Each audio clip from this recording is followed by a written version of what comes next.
Hi everybody, this is Dan Stolbarger. Welcome to this week's KFIR Middle East Update. And it's the week of January 22nd, and we've got a lot of material to cover. So let me remind you of the importance of grabbing the PDF PowerPoint that accompanies this YouTube presentation. It's either a link on the YouTube site, or you can go to holygroundexplorations.com and access it from there. Just to begin, I want to talk about the importance of where we're at with KFIR and what our vision is. And I think it's best described in this quote that I read today. The quote is, "Civil society or democracy depends upon a shared understanding of basic facts. More than ever, we see that responsible journalism is essential to convey those facts to defend our precious democracies, whether it's in Israel or the United States or worldwide." In other words, democracy requires trustworthy news outlets.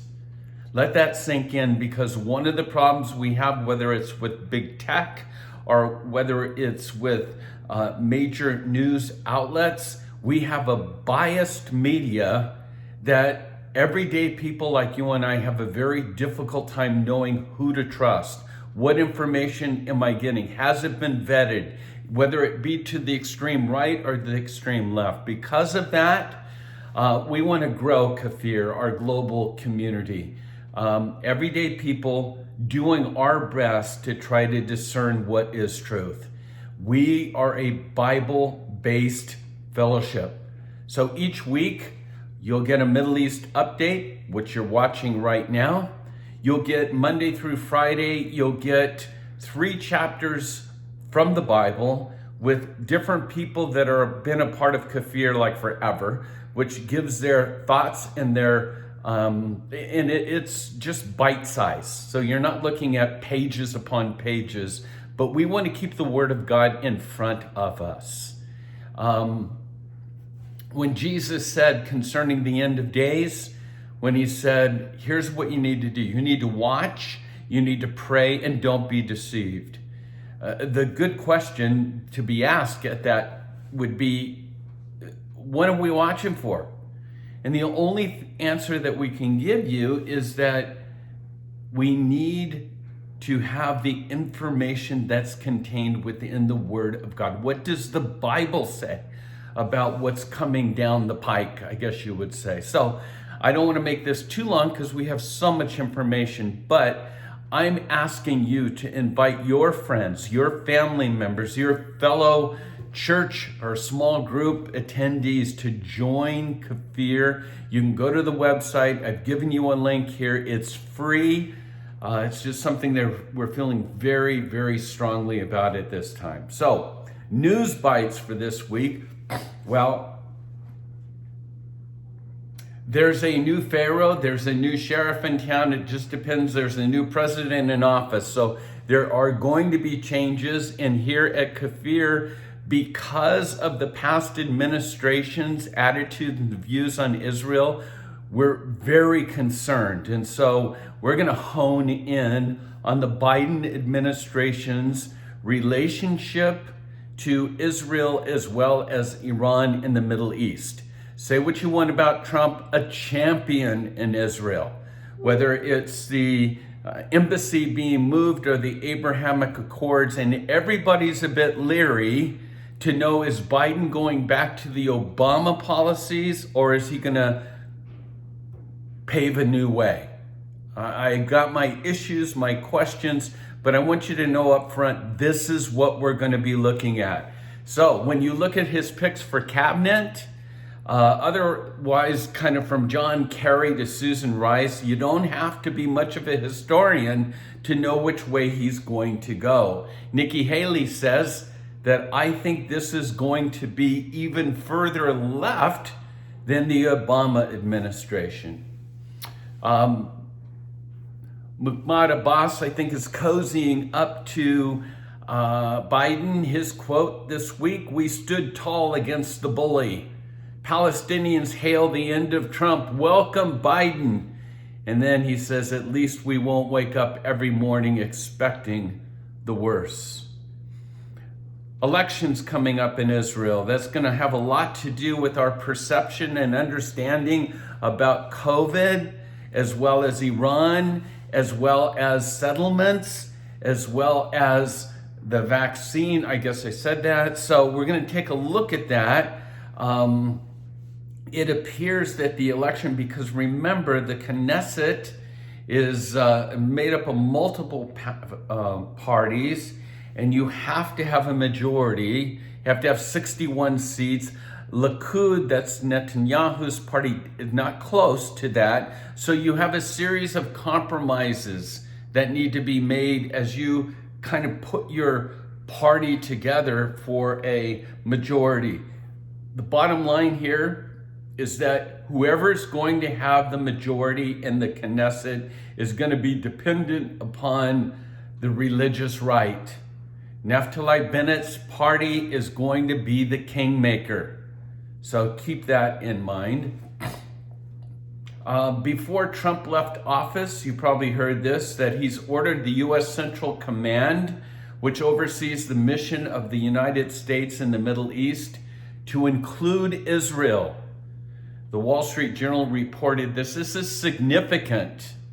And it's sort of like that one of the last things that Trump imparted. COVID in Israel, I think I just read that 26% now of the entire population in Israel has received the vaccine. And it's starting to take effect. We're seeing positive drops in all areas, but once again, we'll have to take a wait and see approach. We can't declare victory. We're not close to that yet. And then ahead of Joe Biden's inauguration, it was discovered a Palestinian billionaire that's in Washington was exposed in the upcoming administration's lifeline. He's the one that's providing access and a lifeline directly to the Abbas regime. So again, I said we're going to hone in on this because one thing that this administration wants to tout at the end of the 4 years is that they want to make sure that they are the ones that are victorious or responsible for a so-called two-state solution.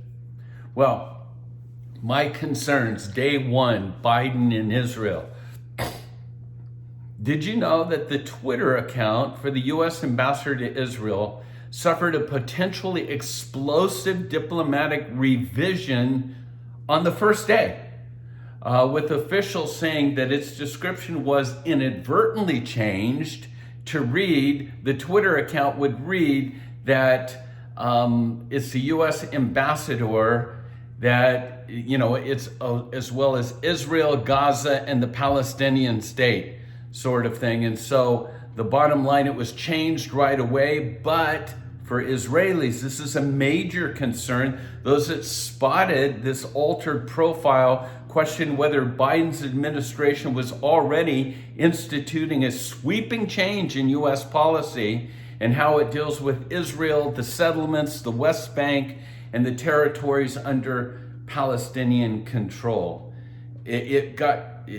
According to the Democrats, it was an inadvertent, it was a mistake, and it was changed back. But to those that are concerned about these issues, right off the bat, it's Texas Republican Congressperson Michael McCall. He's a ranking member of the Foreign Affairs Committee. He basically said it's been day one and we were never consulted in such a major move as this. And then we have what we call the Great Reset.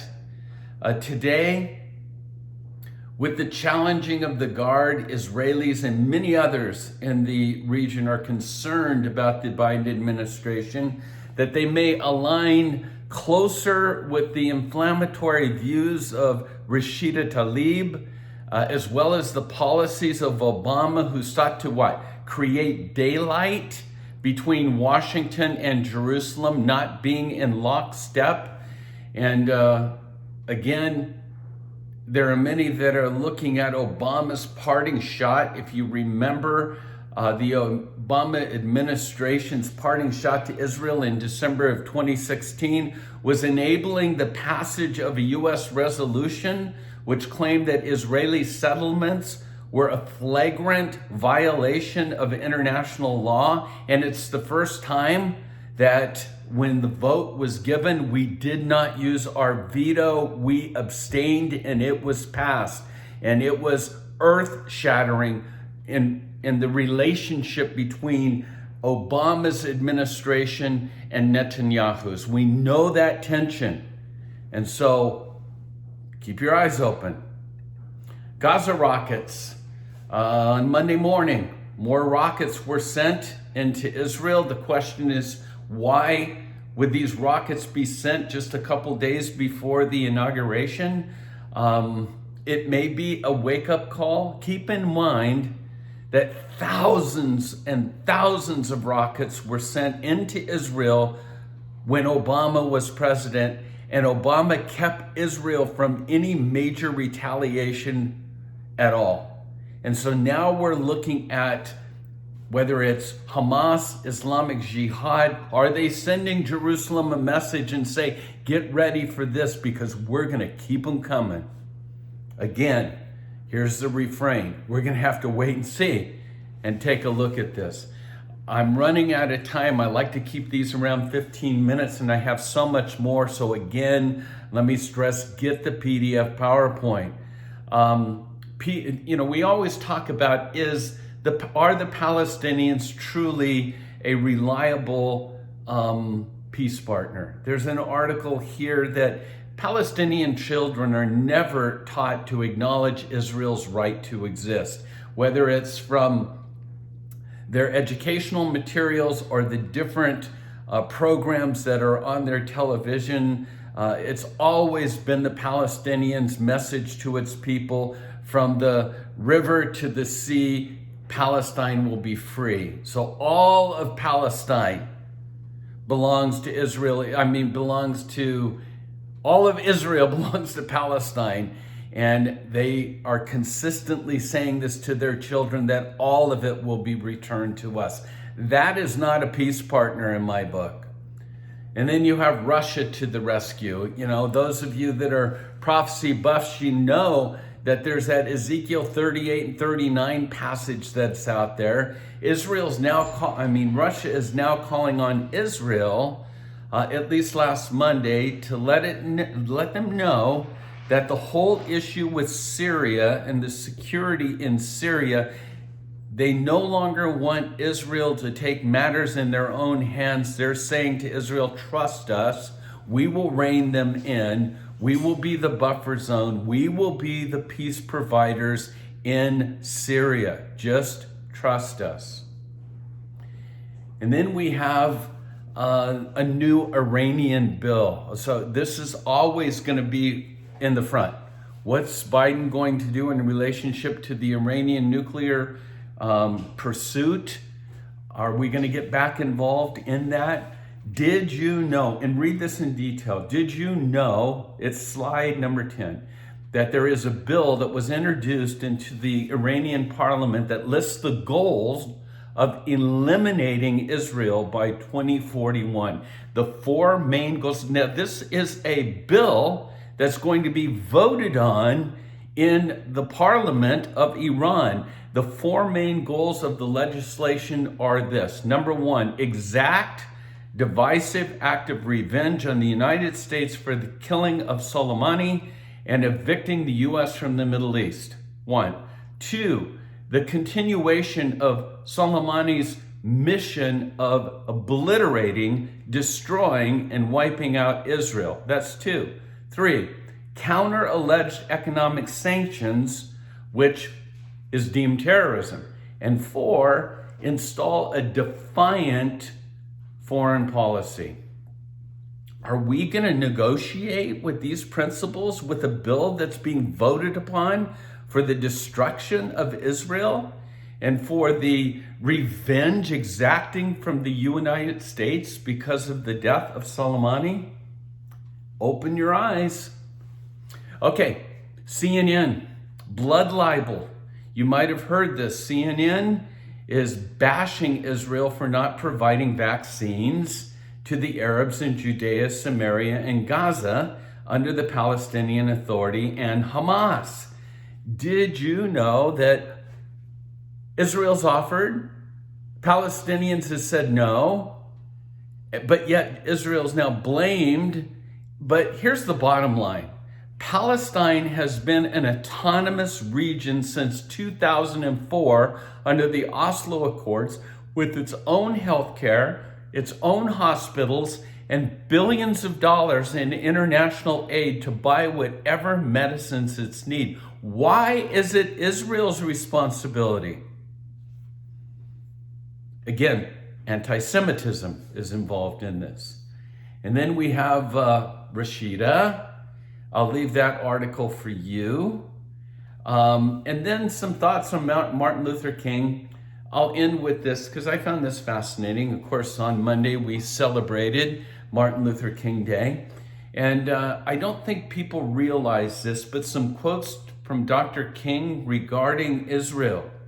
He says, "I see Israel as one of the great outposts of democracy in the world, as a marvelous example of what can be done, how desert land can be transformed into an oasis of brotherhood and democracy." He says, peace for Israel means security, and that security must be a reality. And finally, he says, MLK, "I solemnly pledge to do my utmost to uphold the fair name of the Jews." Well, again, lots of information. Grab the PDF PowerPoint. Again, more and more we feel compelled to use that sort of telescope or microscope to zoom in on the relationships with Israel, understanding what's taking place in the Middle East, and being like the sons of Issachar that understood the times and they knew what Israel should do. May that be true of us as well. God bless and shalom.